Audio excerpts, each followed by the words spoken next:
In case of emergency, this is the plenary hall exit plan. For guests situated at the rostrum, the nearest exits are at the north and south rostrum. For occupants at the first floor and front rows of the VIP gallery, the north, south, and main entrance exits are available. For occupants at the VIP gallery, the main entrance and north and south VIP exits are available.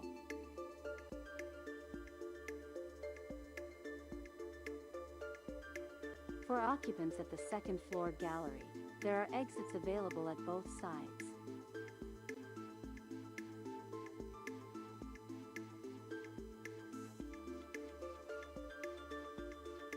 For occupants at the third floor gallery, there are available exits at the east and west sides.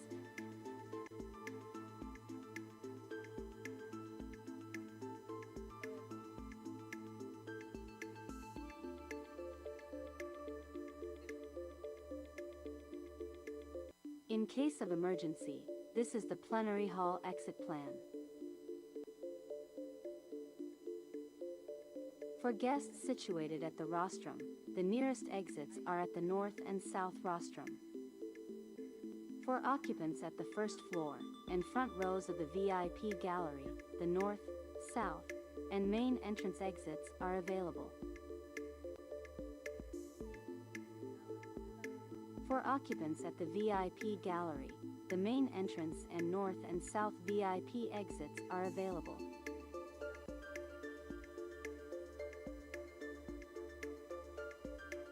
For occupants at the second floor gallery, there are exits available at both sides.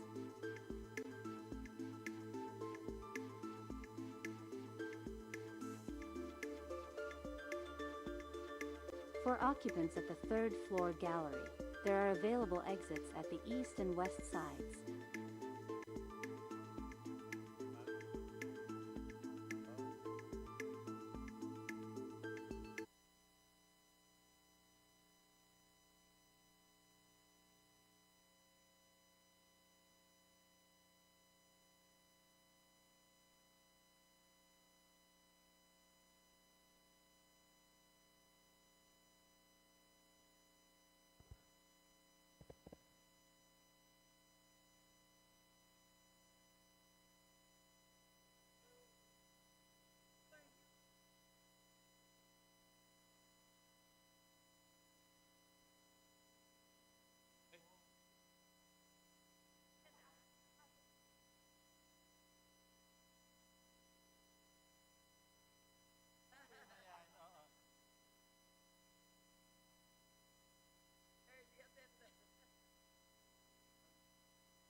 Session resumed.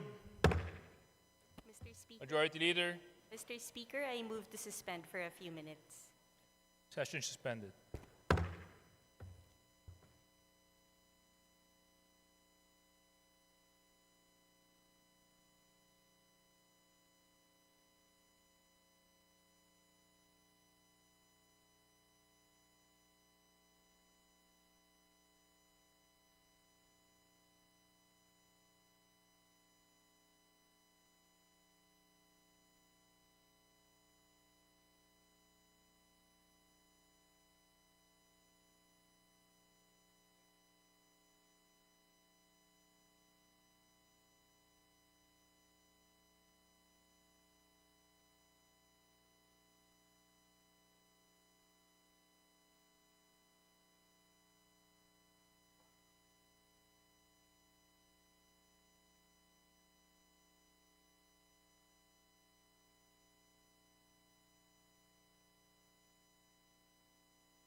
Session resumed.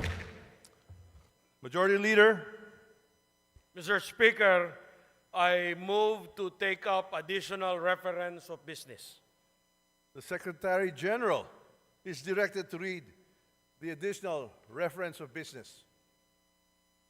Additional reference of business, verified complaints for impeachment.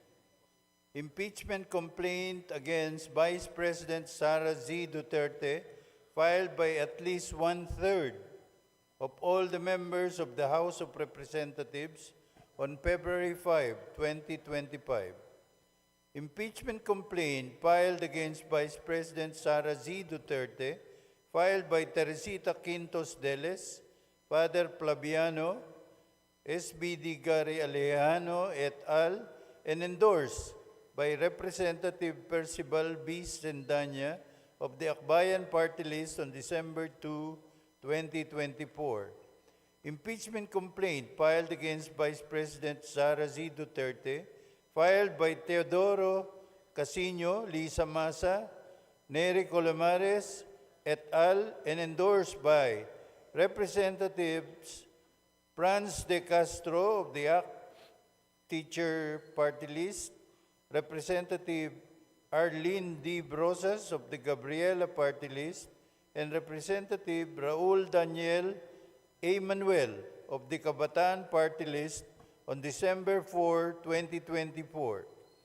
Impeachment complaint filed against Vice President Sara Z. Duterte, filed by Reverend Father Antonio Labiao Jr., Reverend Father Rico P. Ponce, Reverend Father Dionisio B. Ramos et al., and endorsed by Representative Gabriel H. Bordado Jr. of the 3rd District of Camarines Sur, and Representative Lex Anthony Chris A. Colada of the AMBIS OWA Party List on December 19, 2024. Majority Leader, Mr. Speaker, today, as provided for in our additional reference of business, a verified impeachment complaint against Vice President Sara Zimmerman Duterte has been filed by at least one-third of all the members of the House of Representatives on February 5, 2025. Mr. Speaker, for the record, may we inquire from the Secretary General the total membership of the House as of today, February 5, 2025. the Secretary General will please respond. Mr. Speaker, as of the present, the total number of members of the House of Representatives is 306. The Majority Leader is recognized. Mr. Speaker, may we inquire from the Secretary General how many members of the House verified and swore before him the impeachment complaint? Secretary General, please respond to the query of the Majority Leader. Yes, Mr. Speaker. Pursuant to Section 14, Rule 4 of the Rules of Procedures, in impeachment proceedings, the total number of House members who verified and swore before me this impeachment complaint is 215 House members.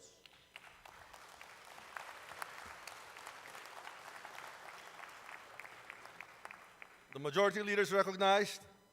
Mr. Speaker, may we know what is 1/3 of the total number of the members of the House? The Secretary General will please respond. Mr. Speaker, 1/3 of the total number of members of the House is 102. The Secretary General has responded to the query of the Majority Leader. The Majority Leader is recognized. Mr. Speaker, for the record, in consonance with the Constitution on Article 11 on accountability of public officers, particularly Section 3, Paragraph 4, and pursuant to Section 14, Rule 4 of the Rules of Procedure in impeachment proceedings, which provides as follows.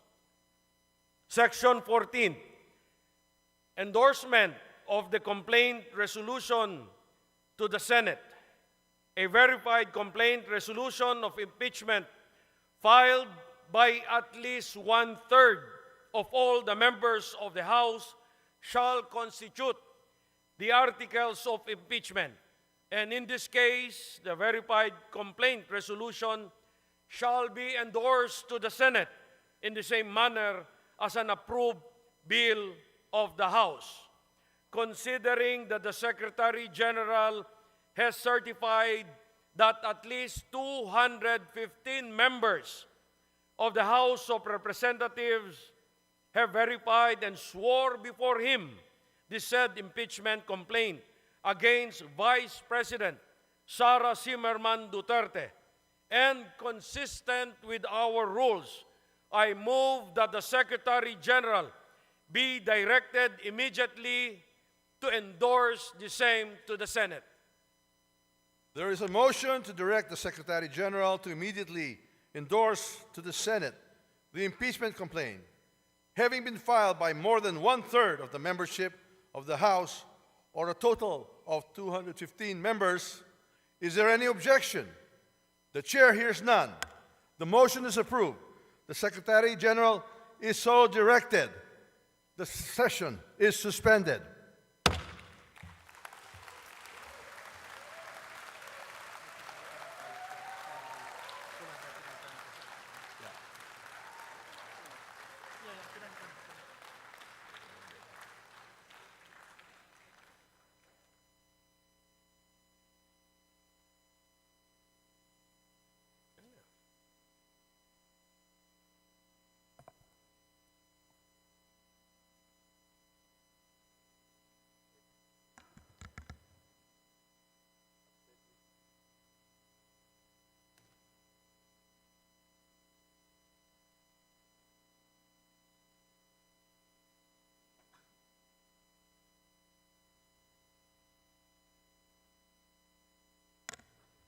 The session is resumed. The Majority Leader is recognized. Mr. Speaker, in accordance with Section 16, Rule 6 of the Rules of Procedure in impeachment proceedings, I move to elect the following members of the House of Representatives as prosecutors in the trial on the impeachment complaint filed against Vice President Sara C. Duterte. Representative Jervil Jinky Beatrix Luistro. Representative Romeo M. Acop. Representative Ramon Rodrigo Gutierrez.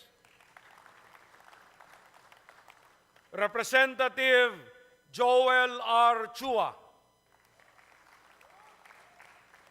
Representative Raul Angelo Gil Bongalon.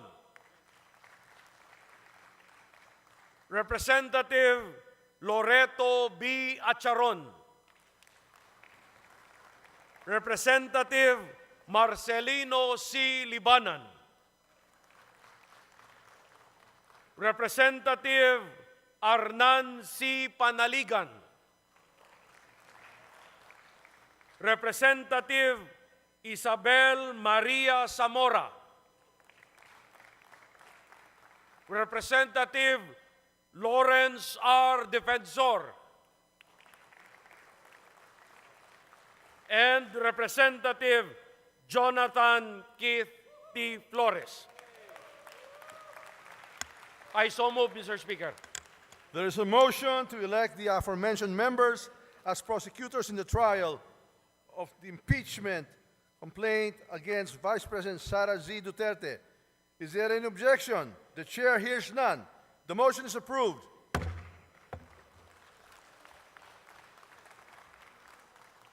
The majority leader is recognized. Mr. Speaker, in the additional reference of business earlier read by the Secretary General, there are 3 other impeachment complaints filed against Vice President Sara C. Duterte. These are the impeachment complaint filed by Teresita Quintos Deles, Father Flaviano Villanueva, Gary Alejano et al. And endorsed by Representative Percival Sedanya of Akbayan Party List on December 2, 2024. Next is an impeachment complaint filed by Teodoro Casino, Lisa Masa, Nery Colmenares et al.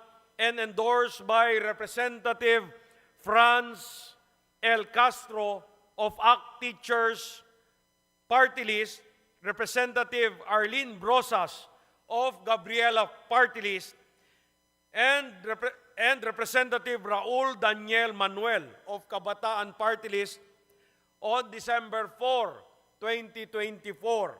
And the last one, Mr. Speaker, the third one, impeachment complaint filed by Reverend Father Antonio Labiao Jr., Reverend Father Rico Ponce, Reverend Father Dionisio Ramos et al., and endorsed by Representative Gabriel Bordado Jr.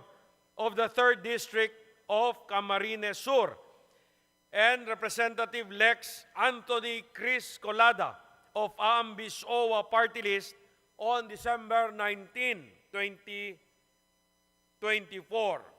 Pursuant to our rules of procedure in the impeachment proceedings, considering that the plenary has already transmitted to the Senate the impeachment complaint filed by 215 members on February 5, 2025, that is today, I move that the 3 other impeachment complaints filed on December 2, 2024, December 4, 2024, and December 19, 2024, be transmitted to the archives.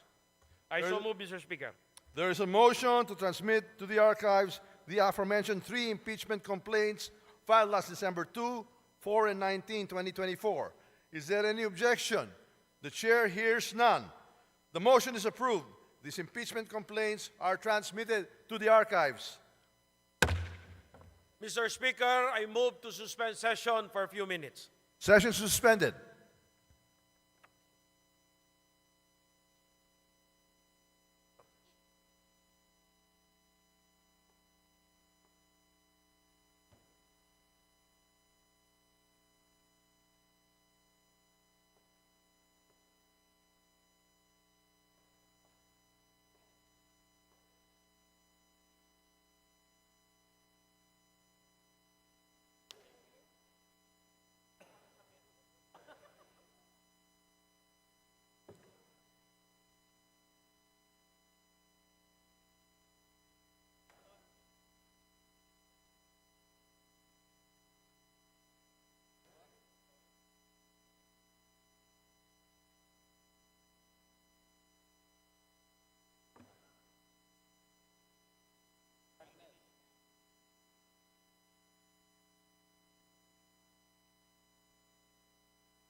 Session resumed. Majority Leader. Mr. Speaker, I move to recognize the guests of Honorable Dimsar Sali of the Lone District of Tawi-Tawi, and these are the personnel of the Ministry of Basic, Higher, and Technical Education, led by the Provincial Director, Mariam Nuruddin. Is there any objection? There being none. The guests, Mr. Speaker, of Congressman Dimsar Sali, we would like to have them recognized. And these are the personnel of the Ministry of TESDA Tawi-Tawi, led by Provincial Director Mariam Nuruddin. To the guests of our dear representative from Tawi-Tawi. Welcome to the House of Representatives.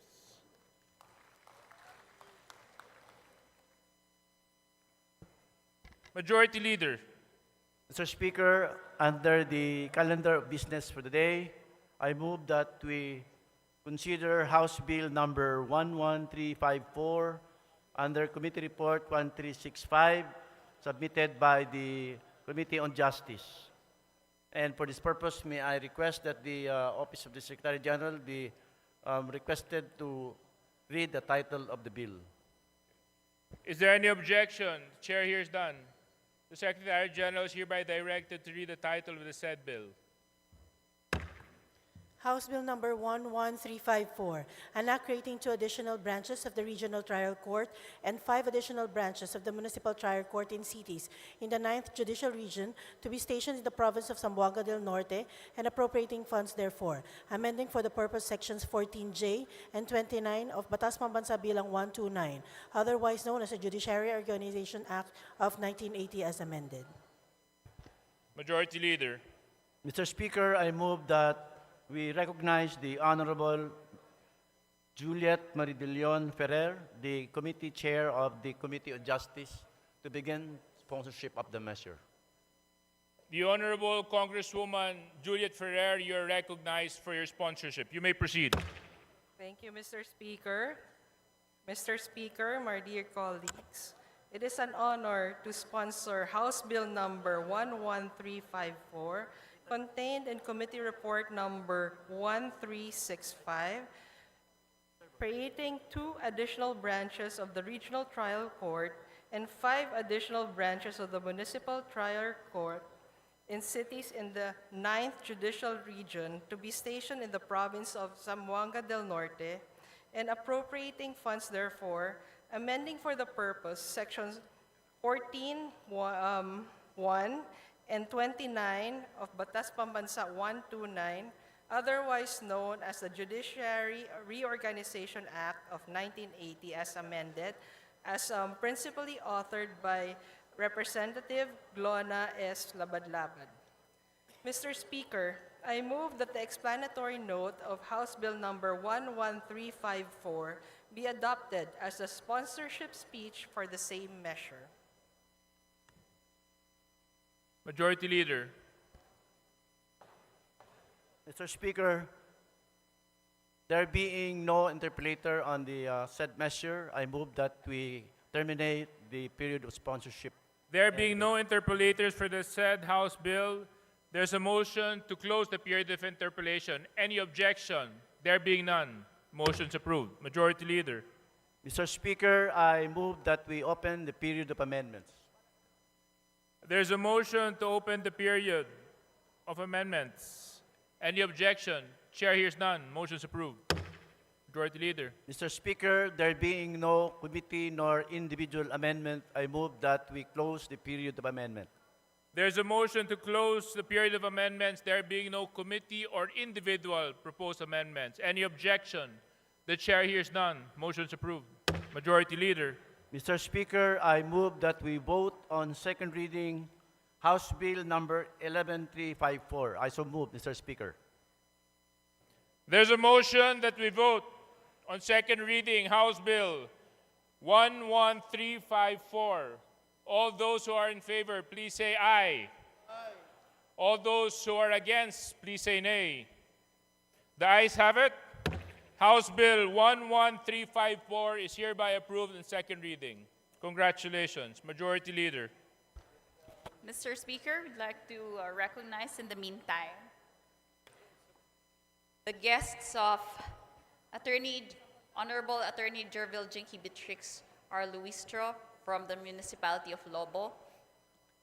These are Vice Mayor Angelito H. Abiera, Jordan Rojero, Edwin Macalalad, Dennis Magnaye, Ariel Camo, Christian Lumanglas, Jerwin Balmes, Albert De Chavez, Marvin J. Abdon, Maria Lieca Alcantara, Noel De Chavez, Emerlon Menes, Jomer Ramirez, Ronald Marsigan, Jose Delica, Mike Ledesma, Jeffrey Anuran, Jeremy Ilagan, Carl Vincent Castillo, Ralphie Ilagan, Gilbert Garzon, Jason Lester Castillo, Jake Paglikawan, Eddie Safrudin, Reynaldo Guno Jr., Remy Ilagan Nuestro, Marlon Anyayahan, Morlon Campang, Leo Cerezo, John Mariel Cerezo, Florentino Di Maano, Ricky Baxa, Anieline Abol, Fernando Abol, Arias Balmes, Sheila May Perez, Christian Ramirez, J.R. Ramirez, Chito Albania, Pedong Carandang, Brando Dueñas, RJ Castillo, Randolph Limbaga, Norberto Abanillo Jr., Brian Capili, Mark Anthony Delmo, Jamerica Joy, Evangelista Marvin Almarez, Ryan de las Alas, Hernan Atienza, Kurt Francis Nara, Renel De Chavez, Joler Adoptante, Jovelyn Ramirez, Lorely Frane, Cecil Asi, and Karina Adalia. Sa mga panauhin mula sa bayan ng Lubo sa pangunguna ng kanilang Vice Mayor Angelito Abiera, mga guests ng ating napakasipag at napakahusay na kinatawan mula sa lalawigan ng Batangas, malugod po namin kayo tinatanggap sa House of Representatives.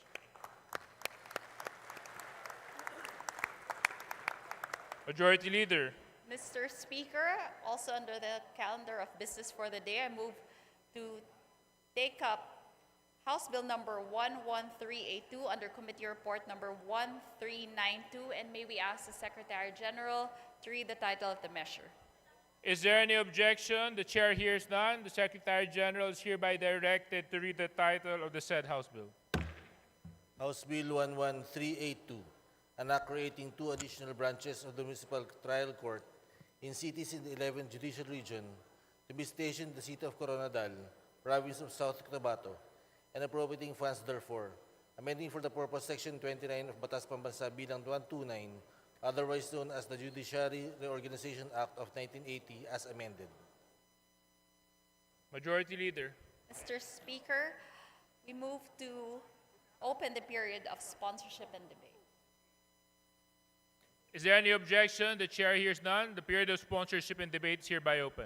Majority Leader. Mr. Speaker, I move that we recognize Representative Juliet Ferrer to sponsor the measure.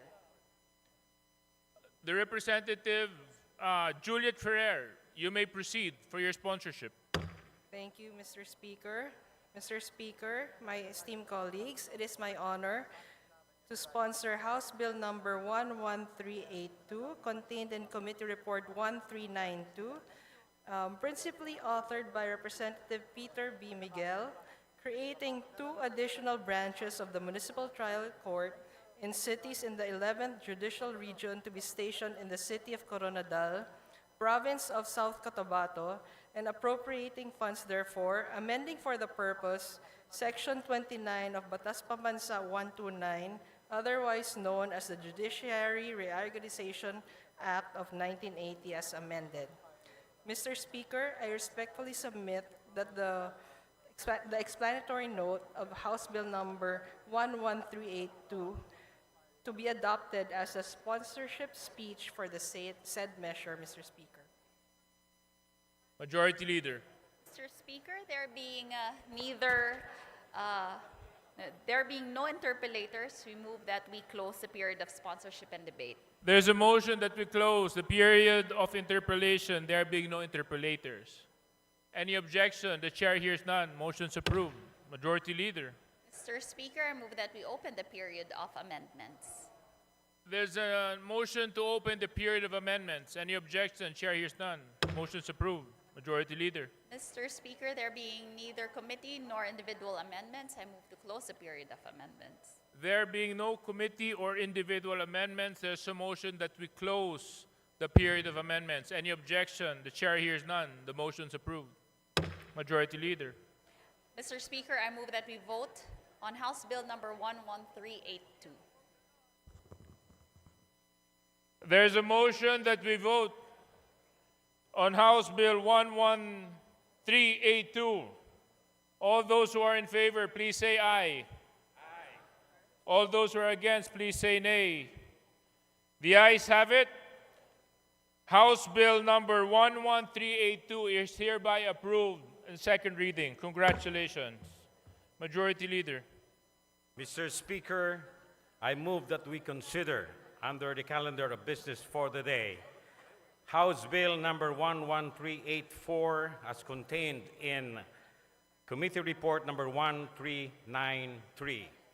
Printed copies have been previously distributed to the members pursuant to the rules. For this purpose, may I request that the Secretary General be directed to read the title of the bill. There's a motion to consider House Bill 11384. The Secretary General is hereby directed to read the title of the said House Bill. House Bill number 11384, an act creating one additional branch of the Regional Trial Court in the 4th Judicial Region to be stationed in the municipality of San Pascual, and 2 additional branches of the Municipal Trial Court in the 4th Judicial Region to be stationed in the municipalities of Lobo and Tingloy, all in the province of Batangas, and appropriating funds therefore. Amending for the purpose sections 14E and 30 of Batas Pamansabilang 129, otherwise known as the Judiciary Reorganization Acts of 1980 as amended. Majority Leader. Mr. Speaker, I move that we recognize the chairperson of the Committee on Justice, Representative Juliet Marie de Leon Ferrer of the 4th District of Negros Occidental, to sponsor the measure. The Honorable Chairperson of the Committee on Justice, Congresswoman Juliet Ferrer, you're recognized for your sponsorship. You may proceed. Thank you, Mr. Speaker. Mr. Speaker, my dear colleagues, it is my honor to sponsor House Bill number 11384, contained in Committee Report 1393, principally authored by Representative Jervil Jinky Beatrix R. Luistro, creating one additional branch of the Regional Trial Court in the 4th Judicial Region to be stationed in the municipality of San Pascual, and 2 additional branches of the Municipal Trial Court in the 4th Judicial Region to be stationed in the municipalities of Lobo and Tingloy, all in the province of Batangas, and appropriating funds therefore, amending for the purpose sections 14E and 30 of Batas Pambansa Bilang 129, otherwise known as the Judiciary Reorganization Act of 1980 as amended. Mr. Speaker, I respectfully submit the explanatory note of House Bill number 11384 to be adopted as the sponsorship speech for the said measure. Majority Leader. Mr. Speaker, I move that we open the period of interpellation. There's a motion that we open the period of interpellation. Any objection? Motion's approved. Majority Leader. Mr. Speaker, there being no member who wishes to interpellate, I move that we close the period of interpellation. Is there any objection? Motion's approved. Majority Leader. Mr. Speaker, I move that we open the period of amendment.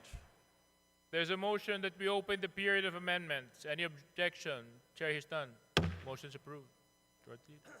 Mr. Speaker, there being no individual nor committee amendment, I move that we terminate the period of amendments. There's a motion that we terminate the period of amendments, there being no committee or individual amendments. Any objection? The chair hears none. Motion's approved. Majority Leader. Mr. Speaker, I now move that we vote on second reading, House Bill number 11384. So moved, Mr. Chair. There's a motion that we approved on second reading House Bill 11384. All those who are in favor, please say aye. All those who are against, please say nay. The ayes have it. House Bill number 11384 is hereby approved in second reading. Congratulations. Thank Majority you, Mr. Leader. Speaker. Mr. Speaker, I move that we now proceed with additional reference of business and request that the Secretary General be directed to read the titles of bills and resolutions on first reading, as well as the communications and committee reports. Secretary General, you may proceed. Additional reference of business, bills on first reading. House Bill 11417, further amending Section 6 and 9 of the Charter of Palampon Polytechnic State University by Representative Gomez. To the Committee on Higher and Technical Education. House Bill 11418, mandatory allocating budget for youth programs in the local government by Representative Hernandez. To the Committee on Local Government. House Bill 11419, granting free maintenance medicines to senior citizens by Representative Hernandez. To the Committee on Senior Citizens. House Bill 11420, institutionalizing the Philippine National Games by Representative Gomez. To the Committee on Youth and Sports Development. House Bill 11422, providing for monthly stipend for students in state universities and colleges whose parents are enrolled in the 4Ps by Representative Sendanya. To the Committee on Higher and Technical Education. House Bill 11424, providing for the revised charter of the Overseas Filipino Bank by Representative Salo. To the Committee on Banks and Financial Intermediaries.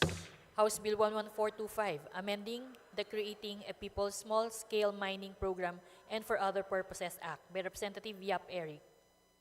To the Committee on Natural Resources. House Bill 11426, enhancing the protection and welfare standards for migrant workers through expanded compulsory insurance coverage by Representative Vargas Alfonso. To the Committee on Overseas Workers Affairs. House Bill 11427, streamlining the registration and licensing of Minahang Bayan and ensuring environmental protection and responsible mining in the utilization of mineral resources by Representative Yap Eric. To the Committee on Natural Resources. House Bill 11428, amending Article 1, Section 5 of the National Commission on Muslim Filipinos Act of 2009 by Representative Macapagal Arroyo. To the Committee on Muslim Affairs. House Bill 11432, addressing the shortage of principals in public schools and for this purpose mandating a one school, one principal policy by Representative Castro Franz. To the Committee on Basic Education and Culture. House Bill 11433, strengthening the Philippine Coast Guard by introducing policy and organizational reforms by Representative Madrona. To the Committee on Transportation. House Bill 11435, converting the municipality of Isulan, province of Sultan Kudarat, into a component city to be known as the City of Isulan by Representative Sakaluran.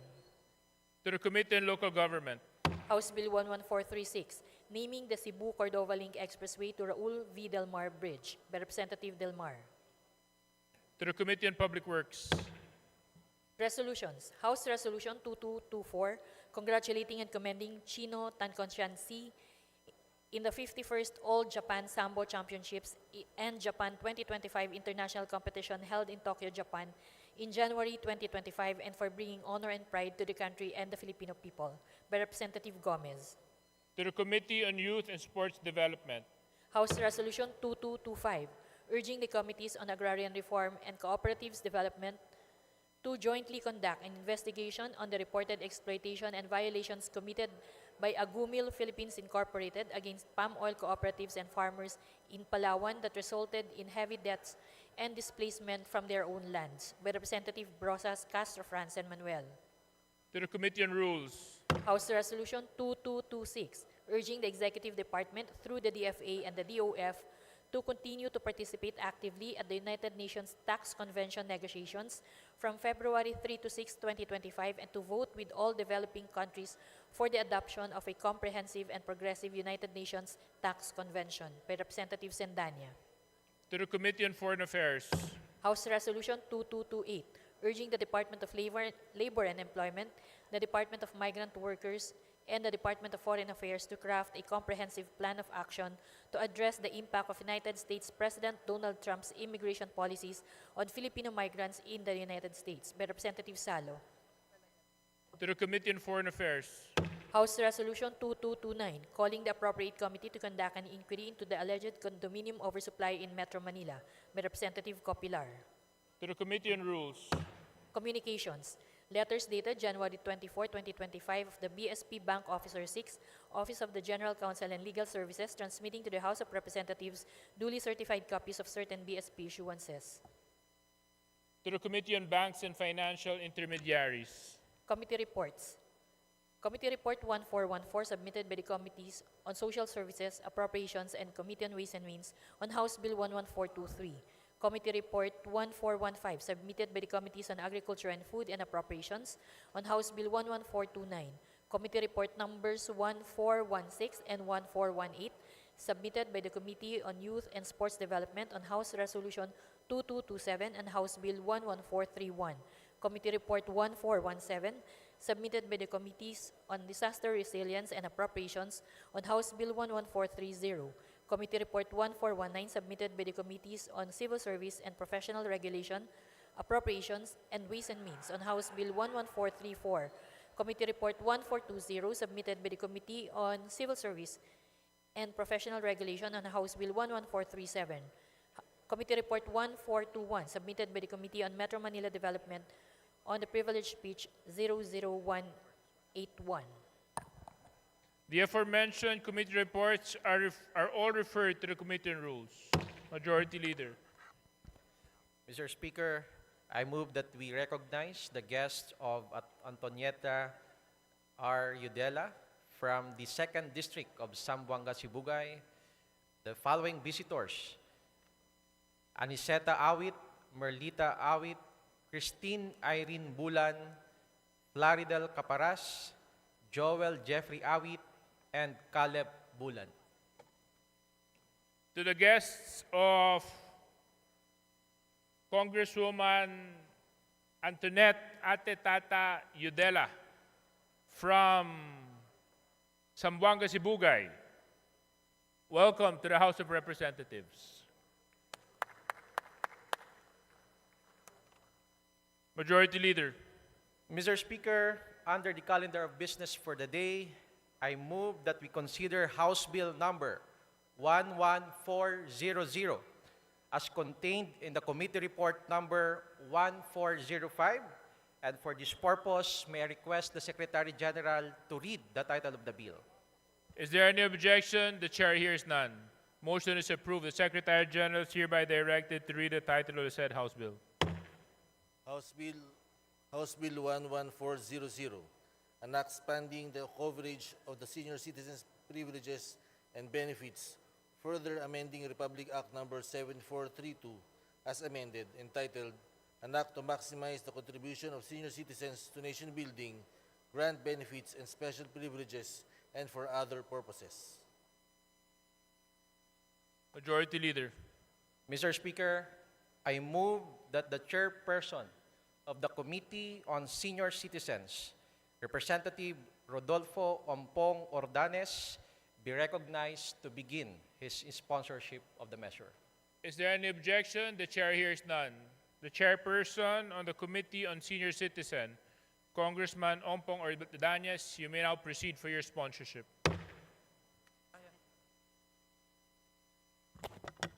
Thank you, Mr. Speaker. And good afternoon to all our guests and colleagues in this august chamber. Today, I rise to sponsor the proposed House Bill number 11400 under Committee Report number 1405, entitled, an act granting additional benefits and privileges to senior citizens, amending for the purpose Republic Act number 7432 as amended. This measure embodies our unwavering commitment to enhancing the welfare and quality of life of our elderly population.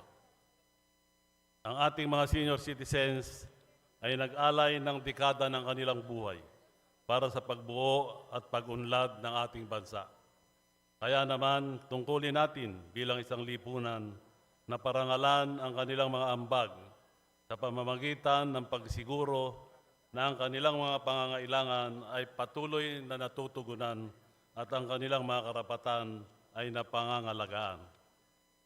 As such, this bill proposes a compilation of amendments to expand the benefits and privileges granted to senior citizens. Third-party apps and websites like Grab, Foodpanda, Shopee, and Lazada have become essential to the Philippine economy. The rapid growth of digital technology has made it easier to access and provide products and services for the comfort of our homes. This shift became especially evident during the COVID-19 pandemic, when mobility restrictions pushed everyone, including senior citizens, to rely on the internet and digital platforms for basic needs. Sa investigasyong sinagawa ng Committees of Ways and Means, Senior Citizens at Special Committee on Persons with Disabilities noong nakaraang taon, isa sa pinakamalaking isyong lumutang ay ang hindi pagbibigay o pagtanggi ng mga nararapat na diskwento na nakasaad sa batas para sa ating mga senior citizens tuwing sila'y bumibili o nag-o-order online. This bill addresses a gap in Republic Act 9994 or the expanded Senior Citizens Act of 2010, which does not clearly apply discounts to online transactions. While we recognize the efforts of government agencies like the DTI, DA, and DOE in issuing Joint Memorandum Number 02, Series of 2024 to enforce senior citizen and PWD benefits for online purchases, we see the need to enshrine this provision into law for stricter enforcement. Further, this representation believes that the state and the private sector are responsible for enhancing the general public's welfare, thus introducing the role of HMOs and insurance. However, even with health plan enrollment and insurance benefits, many senior citizens still struggle to afford hospitalization and major surgery costs. This proposed amendment seeks to ensure that individuals covered by healthcare and insurance providers can still access the government-granted benefits by including payments made through HMOs and insurance companies. We can help ease financial burdens and ensure everyone receives necessary medical care. These proposed discounts and tax benefits will also help address the essential needs of senior citizens, reducing their financial burdens by covering essential goods such as medicines, food supplements, utilities, transportation via transport network vehicle services, toll fees in skyways and expressways, parking, and professional health care.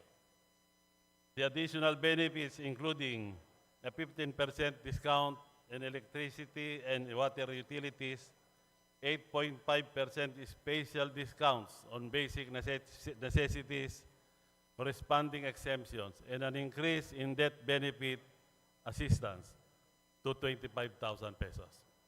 Directly improve the affordability of essential services and commodities. Moreover, expanded privileges like exemptions from parking fees and the Unified Vehicular Volume Program if a senior citizen is on board the vehicle, and discounts on traffic fines demonstrate the government's respect and care for our mobility and dignity. My dear colleagues, this bill is more than just a piece of legislation. It is a statement of our nation's gratitude to this valuable sector. As such, I strongly urge this august body to approve this measure. Together, let us continue to build a society where the rights and needs of our elderly are continuously cherished and safeguarded. Maraming salamat po. Thank you very much. Majority Leader. Mr. Speaker, there being no member who wishes to interpolate the sponsor, I move that we terminate the period of sponsorship and debate. There is a motion. Any objection? There being none, motion is approved. Majority Leader. Mr. Speaker, I move that we open the period of amendments. Is there any objection? The chair hears none. Period of amendments is now open. Majority Leader. Mr. Speaker, there being no committee nor individual amendments, I move that we close the period of amendments. There being no committee or individual amendments, there is a motion to close the period of amendments. Any objection? The chair hears none. The motion is approved. Majority Leader. Mr. Speaker, I move that we vote on second reading, House Bill number 11400. There's a motion that we vote on second reading the approval of House Bill 11400.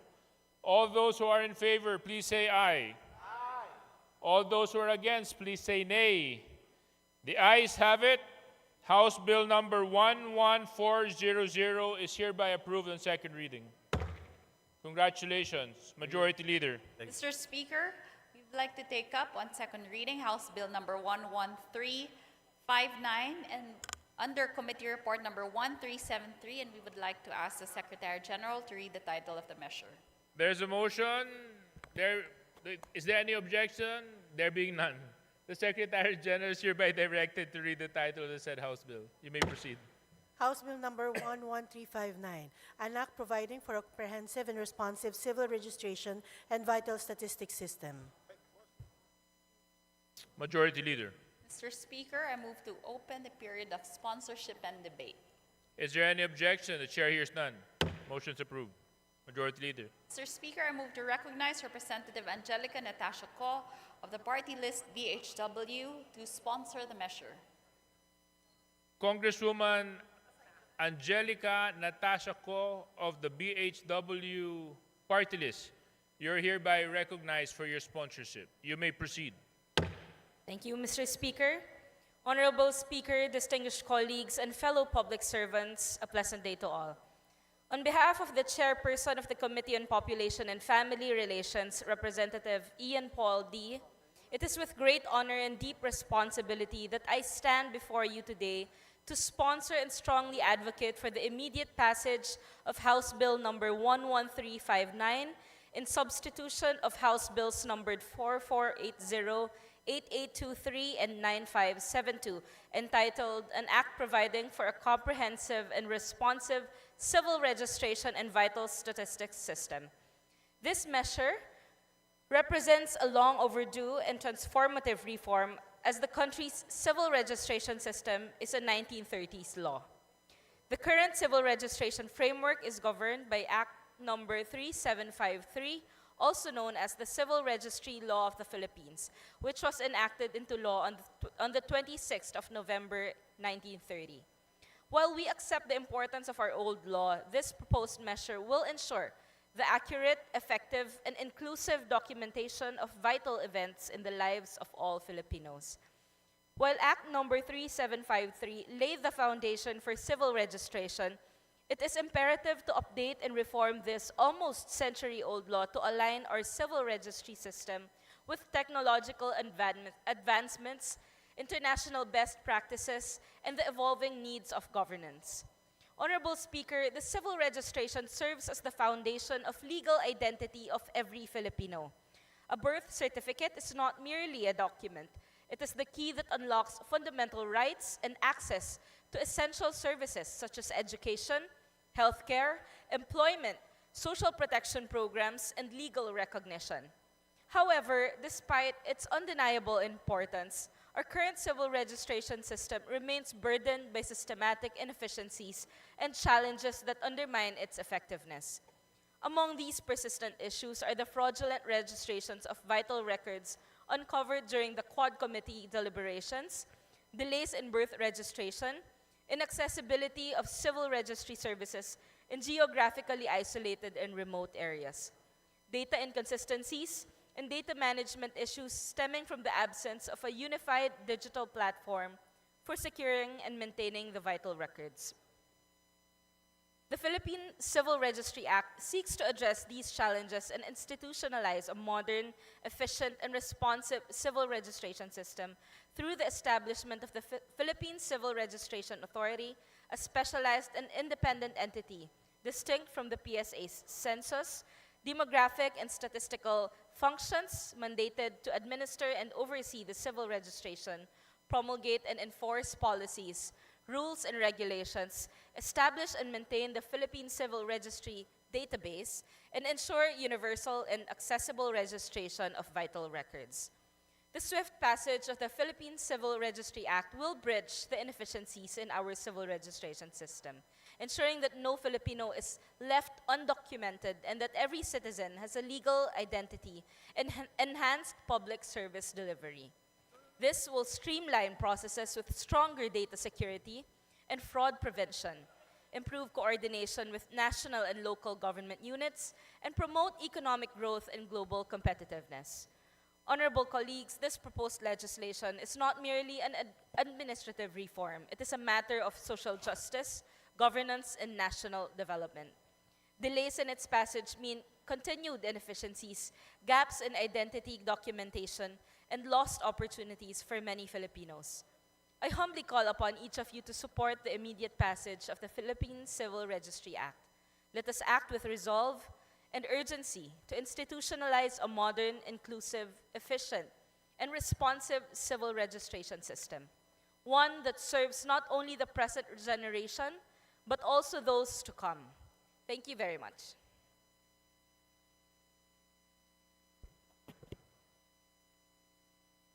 Majority Leader.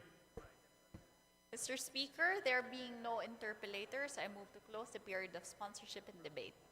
Is there any objection? Chair hears none. Motion is approved.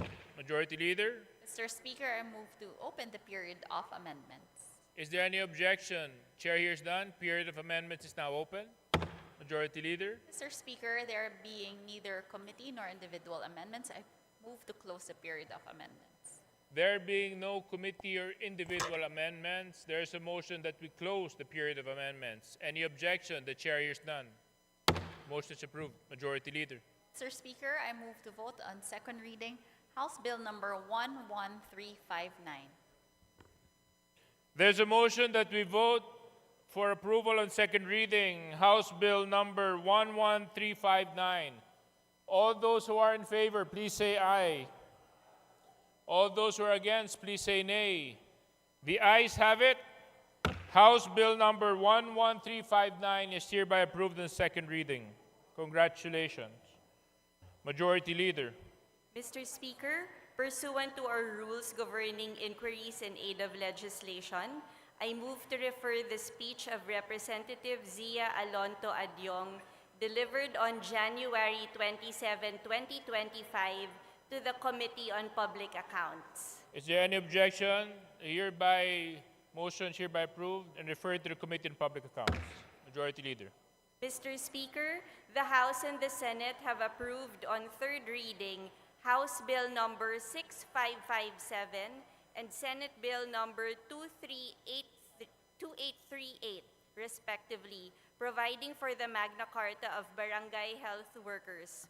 We have been informed that the Committee on Local Government, sponsor of House Bill number 6557, as well as the authors thereof, are in concurrence with the provisions of Senate Bill number 2838.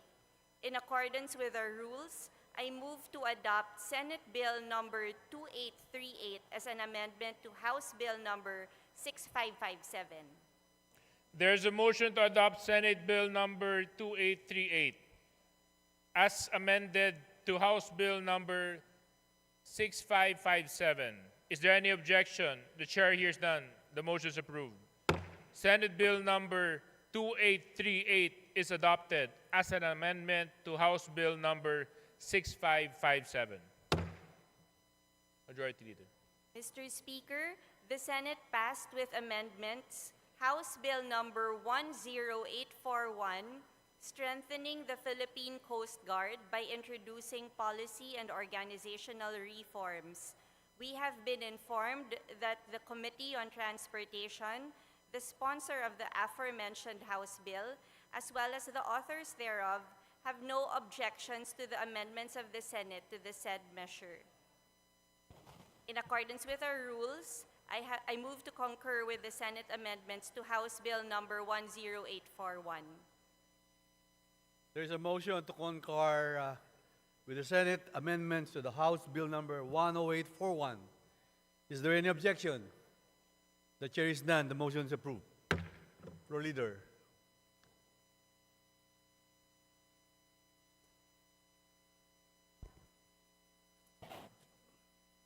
Mr. Speaker, the Senate passed with amendments House Bill number 10472, increasing the bed capacity of the Southern Tagalog Regional Hospital in the city of Bacoor, province of Cavite.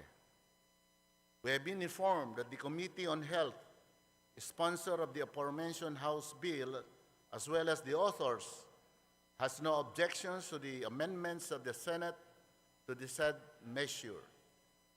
In accordance with our rules, I move to concur with the Senate amendments to House Bill number 10472. There is a motion to concur with the Senate amendments to House Bill number 10472. Is there any objection? The chair is none. The motion is approved. Floor leader. Mr. Speaker, the Senate passed with amendments House Bill number 10081, increasing the bed capacity of the Region 1 Medical Center in the city of Dagupan, province of Pangasinan. We have been informed that the Committee on Health, sponsor of the aforementioned House Bill, as well as the authors, has no objections to the amendments of the Senate to the said measure. In accordance with our rules, I move to concur with the Senate amendments to House Bill number 10081. There is a motion to concur with the Senate amendment to the House Bill number 10081. Is there any objection? The chair is none. The motion is approved. Majority Floor Leader. Mr. Speaker, the Senate passed with amendments House Bill number 8925, requiring the proper and immediate burial of Muslim cadavers in accordance with the Islamic rites. We have been informed that the Committee on Muslim Affairs, sponsor of the aforementioned House Bill, as well as the authors, has no objections to the amendments of the Senate to the said measure. In accordance with our rules, I move to concur with the Senate amendments to House Bill number 8925. There is a motion to concur with the Senate amendment to the House Bill number 8925.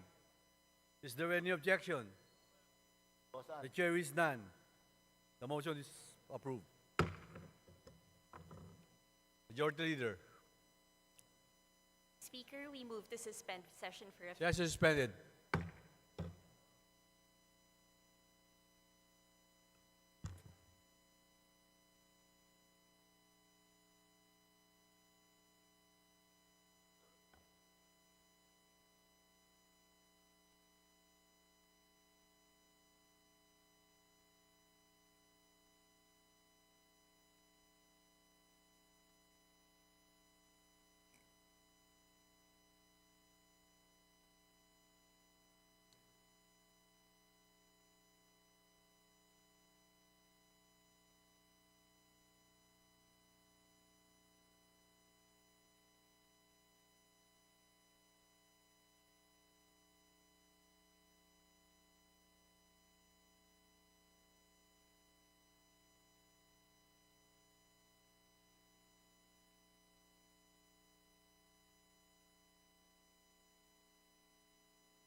Session resume.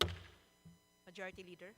Madam Speaker, I move to include additional co-authors to House Bill numbers 11137, 11359, 11372, 11373, 11375, 11376, 11393, 11394, 11395, 1400, 1402, 11354, 11382, 11384, 11429, and 11430, and House Resolution numbers 2203 and 2214 as contained in the list to be submitted by the Committee on Rules. There's a motion to include the aforementioned House bills and additional co-authors to the aforementioned House bills and House resolutions. Is there any objection? The Chair hears none. The motion is approved. Majority Leader. Madam Speaker, I move to authorize all committees to conduct meetings or public hearings if deemed necessary during the House recess from February 6 to June 1, 2025. There is a motion. Is there any objection? The Chair hears none. The motion is approved. Majority Leader. Madam Speaker, I move to suspend for a few minutes. Session suspended.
Session resumes.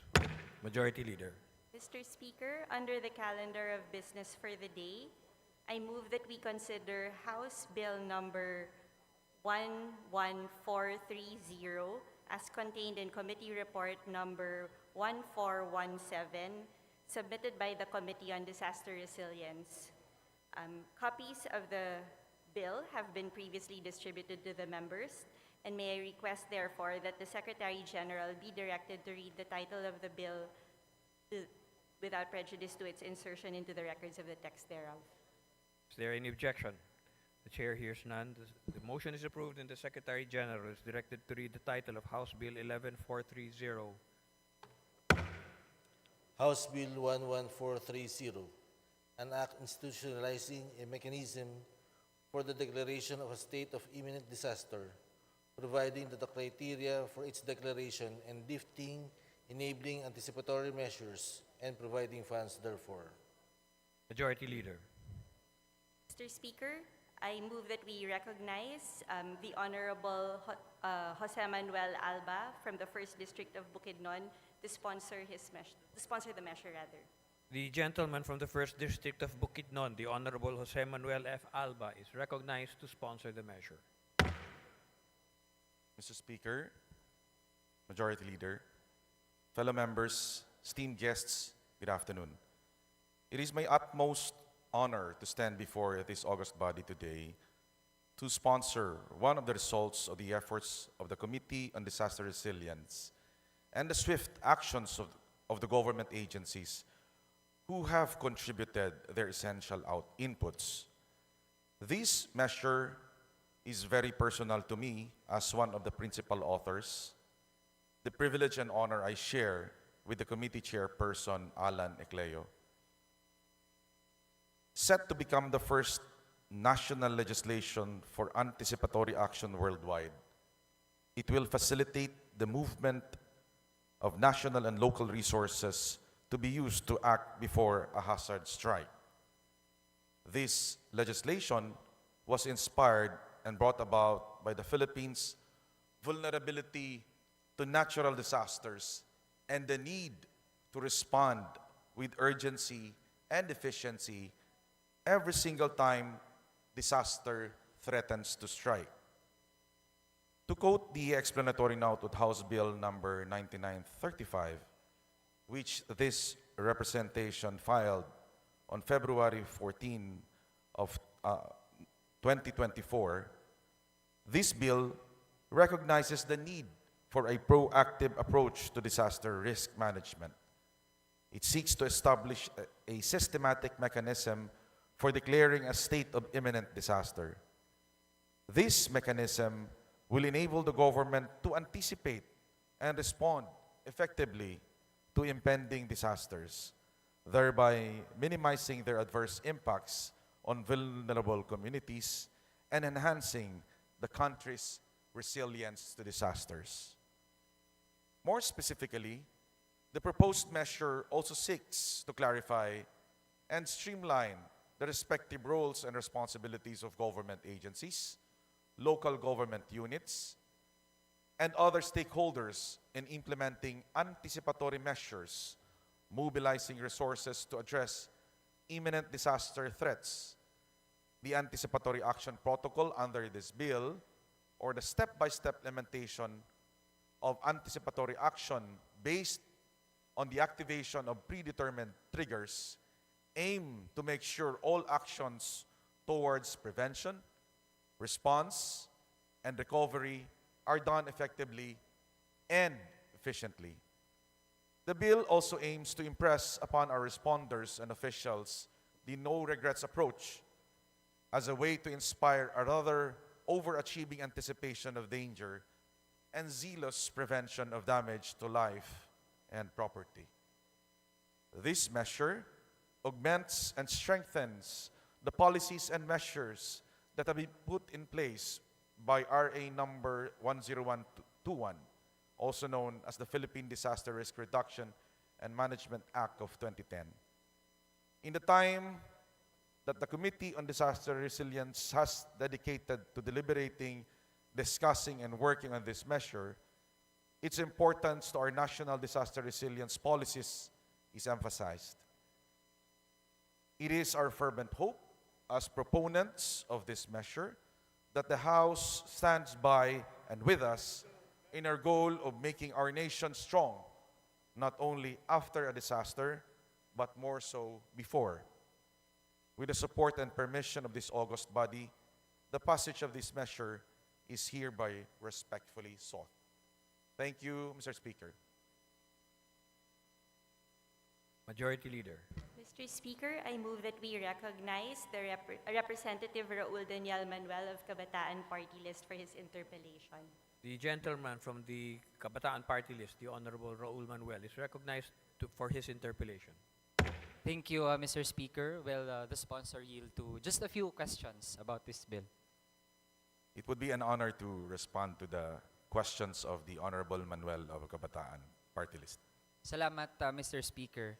We share the intent of the sponsor na mas mapaghandaan natin ang iba't ibang forms of disasters sa ating bansa. Kaya ang magiging interpellation ko po, Mr. Speaker, would be a comparison between our mechanisms for declaration of state of imminent disaster, tsaka ang doon po mas familiar ating mga kababayan yung state of calamity. So, ang unang tanong ko po, Mr. Speaker, is there any similar mechanism sa pag-declare ng state of calamity na makikarry over din dito sa mechanism for state of imminent disaster? And if there are any differences, mainam din pong marinig natin mula sa ating sponsor. Thank you, Mr. Speaker. Thank you, esteemed colleague.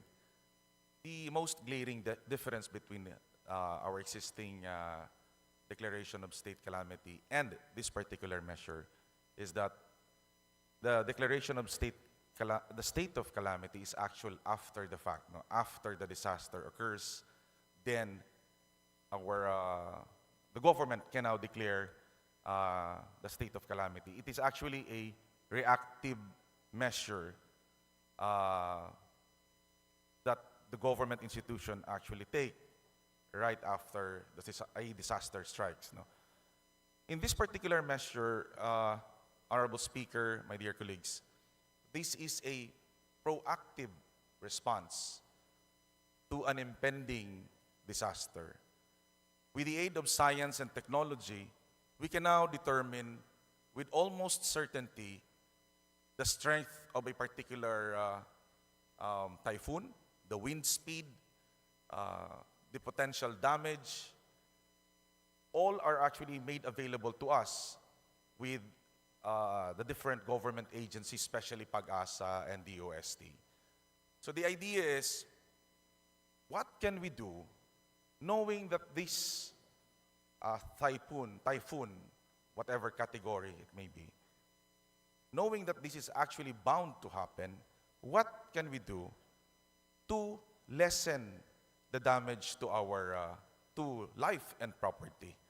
So, hindi na po, with a country like ours, that is actually being visited 20 to 25 times a year, with 30% of that is actually very destructive, we need to take a proactive response, no? Or we need to develop that anticipatory mode of responding or preparing to known possible disasters. No? And this is the measure that we are introducing, because this measure will actually provide government, local government units and the national government unit to mobilize resources prior to the arrival of, let's say, a typhoon. No? Kasi with the aid of science and pre-disaster risk assessment, we can now determine how much damage or where are the possible areas that will heavily hit by a typhoon. No? So, in a nutshell, parang ganito po yan, no? Para mas maunawaan ng ating mga kababayan. If you compare the cost of repairing a small bahay kubo versus providing that bahay kubo, the owner of the bahay kubo, of more resources to protect the structure, makikita naman po natin na mas malaki ang masisave ng ating pamahalaan, ng gobyerno, sa pagbibigay ng tulong to reinforce the shelter rather than after the disaster, you provide the necessary resources to build the bahay kubo from scratch. So yun po ang isang bagay na gusto nating ma-address. Pangalawa, sa kasalukuyang eksperyensya ng mga local government units, especially yung mga 4th and 5th class municipalities, which we all know have very limited LDRIM fund. Kung titingnan po natin, paano sila, for example, evacuation. Saan po nila kukunin yung pang-evacuate na pera sa LDRIM fund prior to the disaster? Kung titingnan po natin yung 5%, 70% of that is actually allocated for preparedness and prevention and mitigation. No? The remaining 30% is actually the quick reaction fund. Marami pong nagsasabi sa atin na mahirap kasi yan, sir, galawin. Kasi makukuha kami kung may pre-evacuation. Lumalabas kasi na yung activity namin is already a form of response. Preemptive response. That preemptive response is actually not captured in the 70%. So yun ang nagiging concern. So with this particular measure, we are introducing the concept of anticipatory action in the 70% of the LDRIM fund. So that in the event that there is an impending disaster and the result of the PDRA or the pre-disaster risk assessment suggests that a preemptive evacuation can be done, the budget for that mobilization, for the logistics and everything, can be sourced from the portion allocated for anticipatory action. So yun po yung gusto nating ma-address, no? Kasi taon-taon nasasalanta tayo ng bagyo, taon-taon din po tayo nagre-rebuild ng mga bahay ng mga kababayan natin. And napakalaki po ng gastos natin for the rebuilding, rehabilitation. It is therefore our humble suggestion that we take proactive measures to prevent or to lessen the potential or to reduce the potential damage to the life and property of our kababayans. This is the heart and soul of this measure, Mr. Speaker, my esteemed colleague. Mr. Speaker, we see the wisdom in that, lalo na sa mga kababayan natin. For example, in my case, I live in hometown. Yung permanent residence po natin ay nasa isang coastal area. At sa mga kababayan po natin na pwedeng naninirahan sa mga lugar na relatively mas prone to risks like storm surge or yung mataas na level ng tides, lalo na kapag meron pang mga paparating na mga bagyo. In fact, kahit po alam nila na dapat sila mag-evacuate at merong mga panawagan na rin sa kanila ng barangay officials o ng mga LGU na mag-evacuate sila, may mga kababayan tayo na hindi agad-agad nag-evacuate. Hindi dahil matigas yung kanilang ulo o ayaw nilang makinig sa sinasabi sa kanila, pero dahil yung maliliit na mga bahay nila at kung anumang kagamitan na meron sila, para sa kanila, napaka-precious na yon. Kaya hindi nila kayang iwan yung kanilang mga gamit at kanilang mga bahay.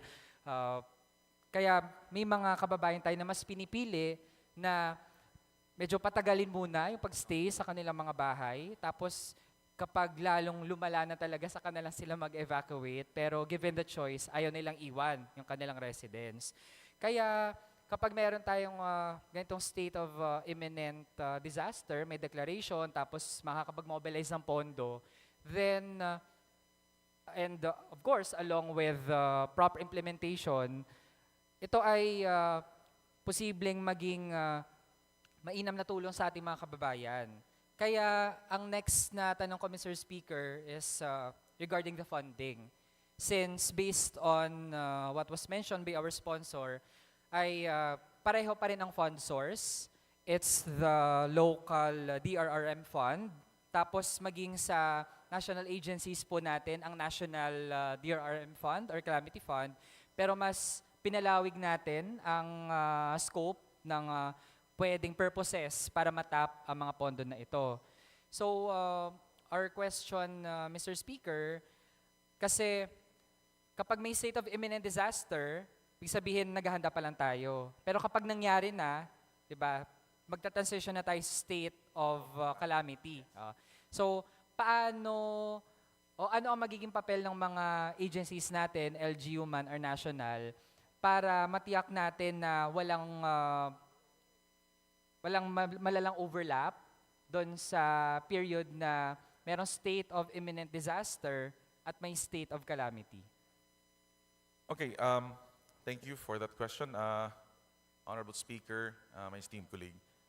The declaration of imminent disaster is actually based on the pre-disaster risk assessment done by either the LGU or at the national level, in consultation with other government agencies. No?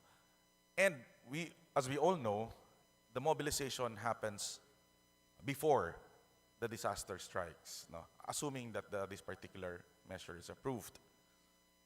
The effectivity of the declaration of state calamity does not happen automatically. As we all know, there is also that assessment right after the disaster strikes, if there's really a need to issue or to declare a state of calamity. So these are actually two sets of processes that needs to happen, not simultaneously, but one after the other. So there's enough process, there's enough framework that will guide our decision makers. We're just adding a new framework or guideline that our decision makers can actually execute to provide more flexibility to our leaders in times of impending disasters. So I don't see any conflict or even overlap, except for the disaster itself. No, we have enough safeguards, and right after the disaster strikes, it does not automatically, there's no automatic transition to a state of calamity, because there has to be an assessment also of the damage, the extent of the damage, no, before a declaration can be made. So. With that, Mr. Speaker, I have no further questions sa ating sponsor, and we join him in securing the sufficient funds and preparations for disasters in the different parts of our country, especially in the Philippines, which currently ranks as the most risk-prone country in terms of climate disaster. So, maraming salamat, Mr. Speaker, at sa ating sponsor. Thank you, my esteemed colleague, Mr. Speaker. Majority Leader. Mr. Speaker, there being no other members who wish to interpolate the sponsor, I move that we close the period of sponsorship and debate. Is there any objection? The chair hears none. The period of sponsorship and debate is hereby closed. Majority Leader. Mr. Speaker, I move that we open the period of amendments. Is there any objection? Chair hears none. The period of amendments is hereby opened. Majority Leader. Mr. Speaker, there being no committee or individual amendments, I move that we close the period of amendments. Is there any objection? Chair hears none. The period of amendments is hereby closed. Majority Leader. Mr. Speaker, I move that we vote on second reading, House Bill number 11430. As many as are in favor of House Bill 11430, please say aye. Those opposed, please say nay. The ayes have it. House Bill 11430 is hereby approved on second reading. Congratulations. Majority Leader. Mr. Speaker, under the calendar of business for the day, I move that we consider House Bill number 11429 as contained in Committee Report number 1415, submitted by the Committee on Agriculture and Food. Copies of the bill have been previously distributed to the members, and I therefore request that the Secretary General be instructed to read the title of the bill. Is there any objection? The chair hears none. The motion is approved, and the Secretary General is directed to read the title of House Bill 114329. House Bill number 11429, an act establishing a national program for the Malunggay industry and appropriating funds therefore. Majority Leader. Mr. Speaker, I move that we open the period of sponsorship and debate. Is there any objection? The period of sponsorship and debate is hereby open. Majority Leader. Mr. Speaker, I move that we recognize the Honorable Michaela and Angela B. Swansing of the 1st District of Nueva Ecija to sponsor the measure. The lady from the 1st District of Nueva Ecija, the Honorable Micaela Angela B. Swansing, Vice Chairperson, Committee of Agriculture and Food, is recognized to sponsor the measure. Thank you very much, Mr. Speaker. Mr. Speaker, my esteemed colleagues, good afternoon. As Vice Chairperson of the Committee on Agriculture and Food, it is my honor to sponsor House Bill number 11429 on behalf of the Chairman of the Committee on Agriculture and Food, the Honorable Wilfredo Mark M. Enverga. The bill, entitled An Act Establishing a National Program for the Malunggay Industry and Appropriating Funds Therefore, seeks to establish a national program for the comprehensive development of the Malunggay industry in order to 1. Improve the investment climate, 2. Boost competencies and efficiency of agribusiness, 3. Promote Malunggay as a source of livelihood for poverty alleviation, and 4. Maximize its utilization for health and nutrition. The goal is consistent with the Declaration of Policy of Republic Act Number 7900, the High Value Crops Development Act of 1995, which is to accelerate the growth and development of agriculture, enhance productivity and incomes of farmers and the rural population, improve the investment climate, competencies and efficiency of agribusiness, and to develop high-value crops as export crops. House Bill number 11429 will institutionalize the interventions for the promotion and development of the Malunggay industry from production to marketing, including export, and will pave the way for harmonized and integrated interventions from both the public and the private sector. This measure will be the mechanism to address the gaps and other challenges affecting the value chain of the industry, which includes production, processing, marketing, and export, among others. The key provisions of House Bill number 11429 are as follows.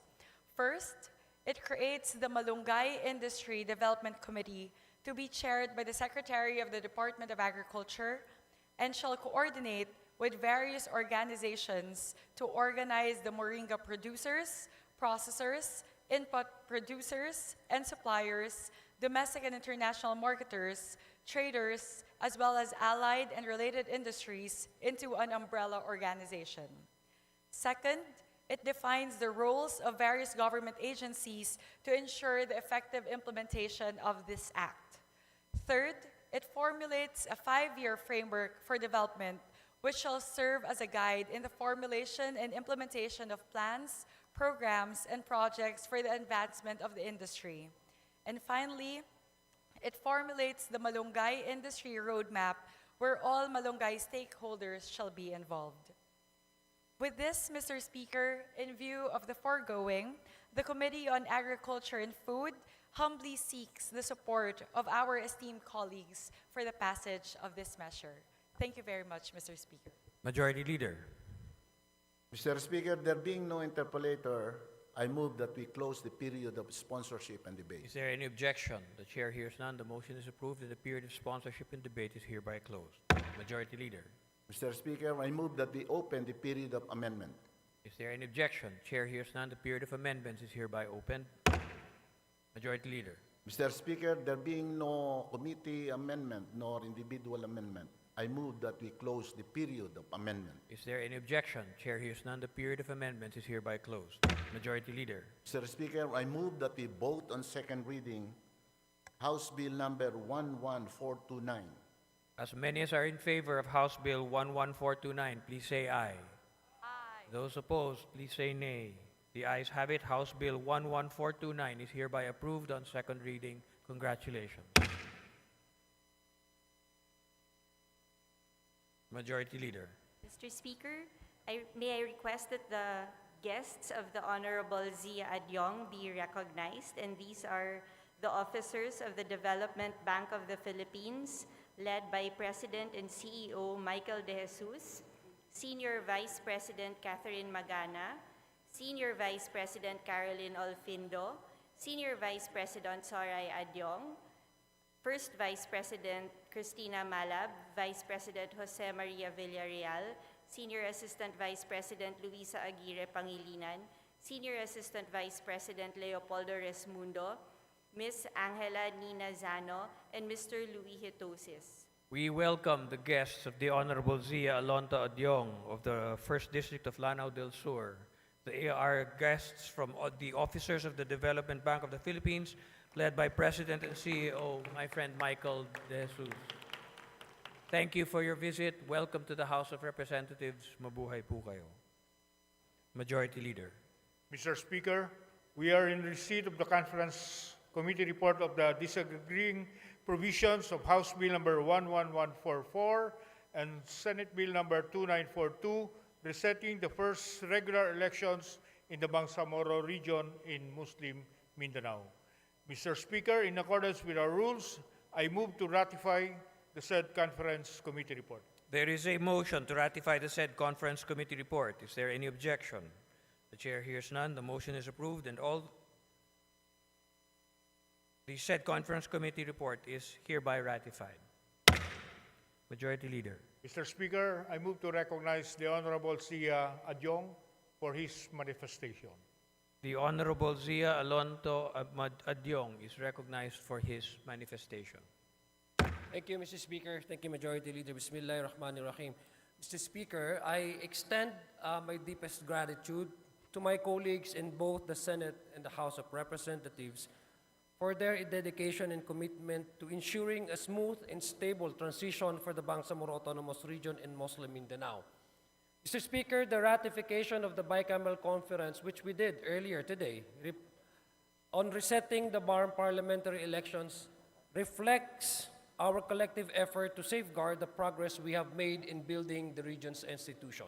When it comes to peace and development, we are all stakeholders, Mr. Speaker.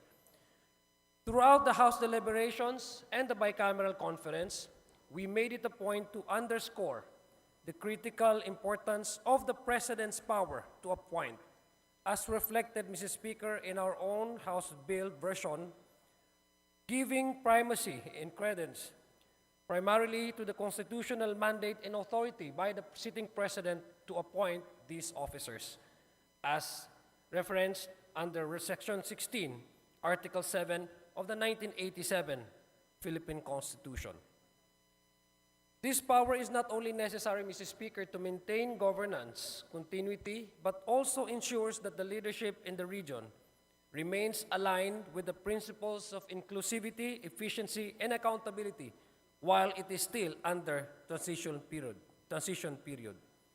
It is worth emphasizing, Mr. Speaker, that the current occupants of the BTA themselves hold their position by virtue of presidential appointment. Their mandate, Mr. Speaker, exists because of presidential fiat, reinforcing the role of the President in guiding the transition process. Furthermore, Mr. Speaker, in crafting this measure, we ensured that regardless of what the President ultimately decides, there will be no vacuum in the Bangsamoro Parliament's leadership. The bill was designed to guarantee the continuity of governance, preventing any disruption in the transition period. So therefore, Mr. Speaker, I humbly appeal to the President that upon the signing of this bill into law, he will exercise the appointing authority granted to him by the Constitution without delay. The Bangsamoro people need clear and decisive leadership to sustain the progress we have made.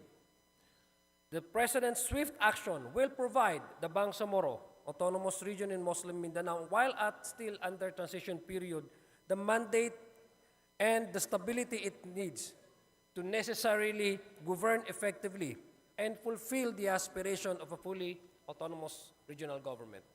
Mr. Speaker, as we move forward, let us remain committed to ensuring that BARM fulfills its promise of delivering meaningful self-governance, peace, and development to the Bangsamoro people. Mr. Speaker, we submit to the decision of the President, and we humbly appeal to him to appoint, as expeditiously as possible, new set of officers of the Bangsamoro Transition Authority. Thank you very much, Mr. Speaker. Magandang hapon po sa ating lahat. Assalamualaikum warahmatullahi ta'ala wabarakatuh. The manifestation is noted. Majority Leader. Mr. Speaker, the Senate passed with amendments House Bill number 5832 and 7007 declaring holidays in certain localities.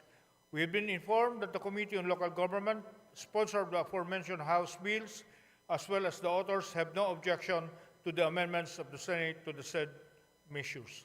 In accordance with the rules, I move to concur with Senate amendments to House Bill number 5832 and 7007. There is a motion to concur with the Senate amendments to House Bills numbers 5832 and 7007. Is there any objection? The chair hears none. The motion is approved. Majority Leader. Mr. Speaker, I move for a minute of suspension. Session suspended.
Session resumes. Majority Leader. Mr. Speaker, the House and the Senate have approved on the third reading House Bill number 10147 and Senate Bill number 2928, respectively, increasing the bed capacity of the Philippine General Hospital. We have been informed that the Committee on Health, sponsor of House Bill number 10147, as well as the authors thereof, is in concurrence with the provisions of Senate Bill number 2928. In accordance with our rules, I move to adopt Senate Bill number 2928 as an amendment to House Bill number 10147. There is a motion to adopt Senate Bill number 2928 as an amendment to House Bill number 10147. Is there any objection? The chair hears none. The motion is approved. Senate Bill number 2928 is adopted as an amendment to House Bill number 10147. Majority Leader. Mr. Speaker, I move that we suspend session for a few minutes. Session suspended.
before we vote on it.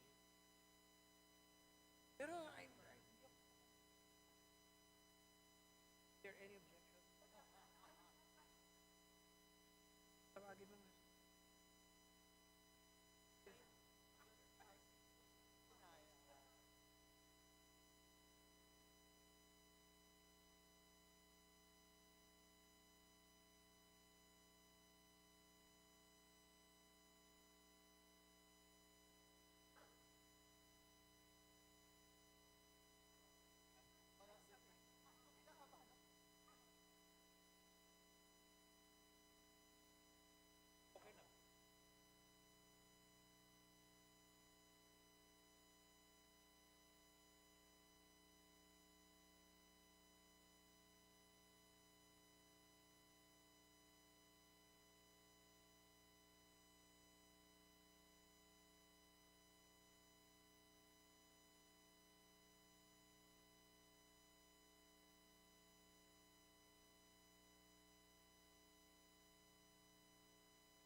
Session resumes. Majority Leader.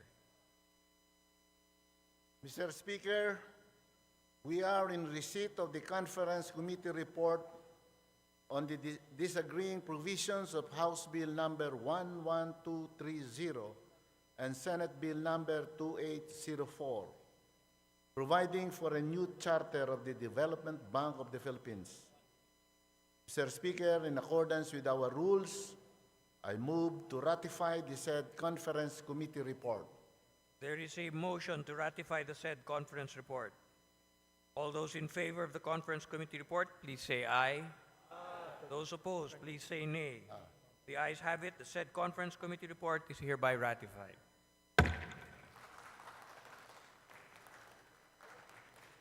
Majority Leader. Mr. Speaker, we are in receipt of the Conference Committee report on the disagreeing provisions of House Bill number 11113 and Senate Bill number 2555, rationalizing the safety measures and penalties relative to the operation of motorcycles. In accordance with our rules, I move to ratify the said conference committee report.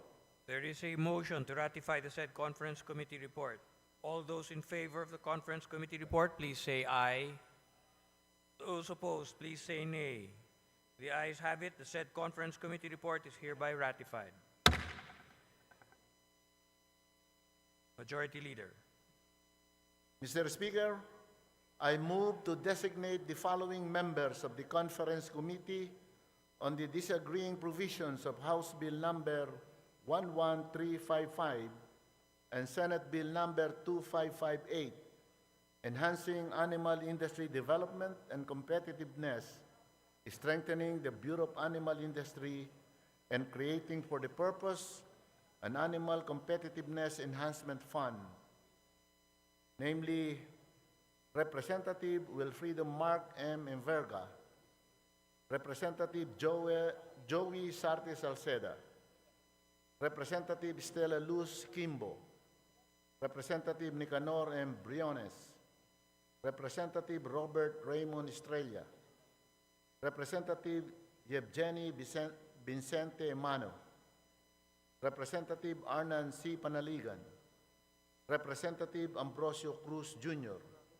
and Representative Stephen James Tan. There is a motion to designate the aforementioned members to the said conference committee. Is there any objection? The chair hears none. The motion is approved. Majority Leader. Mr. Speaker, I move for the suspension of the session. Session suspended.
Session resumes. Majority Leader. Mr. Speaker, we are in receipt of the Conference Committee report on the disagreeing provisions of House Bill number 4896 and Senate Bill number 2872, declaring the 16th day of May of every year a special working holiday to be known as National Education Support Personnel Day.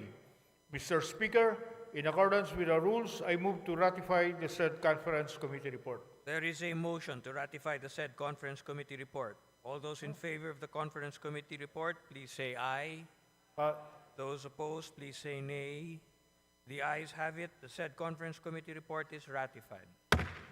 Majority Leader. Mr. Speaker, we are in receipt of the Conference Committee report on the disagreeing provisions of House Bill number 10142 and Senate Bill number 2575, further strengthening the early childhood care and development system. Mr. Speaker, in accordance with our rules, I move to ratify the said Conference Committee report. There is a motion to ratify the said Conference Committee report. All those in favor, please say aye. Those opposed, please say nay. The ayes have it. The said Conference Committee report is ratified. Majority Leader. Mr. Speaker, we are in receipt of the Conference Committee report of the disagreeing provisions of House Bill number 5693 and Senate Bill number 1410, declaring the first day of February of every year as the National Day of Awareness on Jihad and other traditional garments and attire. Mr. Speaker, in accordance with our rules, I move to ratify the said Conference Committee report. There is a motion to ratify the said Conference Committee report. Those in favor, please say aye. Those opposed, please say nay. The ayes have it. The said Conference Committee report is ratified. Majority Leader. Mr. Speaker, we are in receipt of the Conference Committee report on the disagreeing provisions of House Bill number 10466 and Senate Bill number 2863, adjusting the monthly benefits of the retirees of the Department of Foreign Affairs. Mr. Speaker, in accordance with our rules, I move to ratify the said Conference Committee report. There is a motion to ratify the said Conference Committee report. All those in favor of the Conference Committee report, please say aye. Those opposed, please say nay. The ayes have it. The said Conference Committee report is hereby ratified. Majority Leader. Mr. Speaker, I move for a minute suspension. Session suspended.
Bobo, congrats sa award mo.